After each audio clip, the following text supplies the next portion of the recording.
नमस्कार मोर प्रिय दर्शक बंधु देवी स्टोरी चैनल रे आपण मानक स्वागत।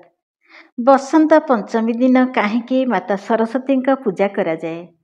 बसंत पंचमी सब वर्ष माघ मासर शुक्ल पक्षर पंचमी रे पालन करा जाए।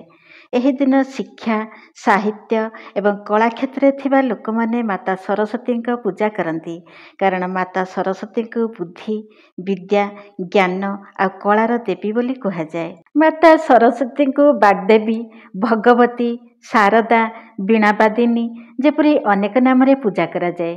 कहुए जे एही दिन माता सरस्वती पूजा आराधना कले बुद्धि विद्या कला आ ज्ञानर बर प्राप्ति होता है। हलदिया रंग माता सरस्वती अत्यंत प्रिय।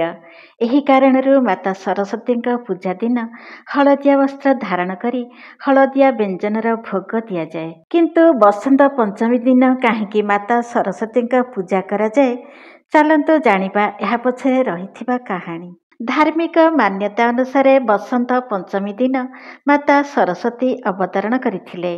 पौराणिक कथा अनुसार भगवान ब्रह्मा भगवान विष्णु आज्ञा रे सृष्टिर रचना करथिले, किंतु भगवान ब्रह्मा निजर रचना संतुष्ट नथिले।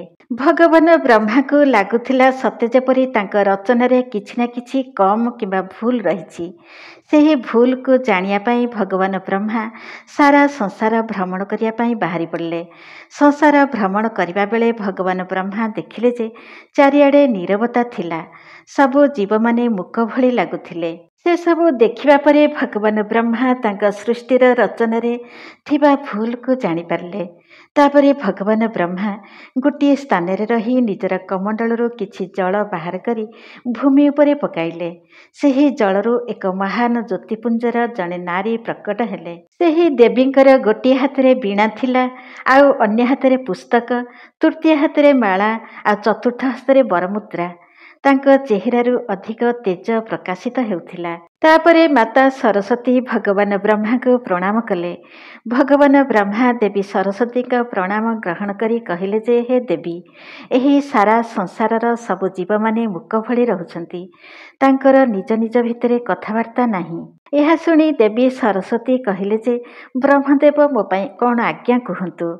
एहार उत्तरे भगवान ब्रह्मा कहिले जे देवी तुमे निज वीणा साहाय्य समस्त को ध्वनि प्रदान करंतु, जेउथिरे एही जीव माने निज निज भितरे कथावार्ता करि परिबे।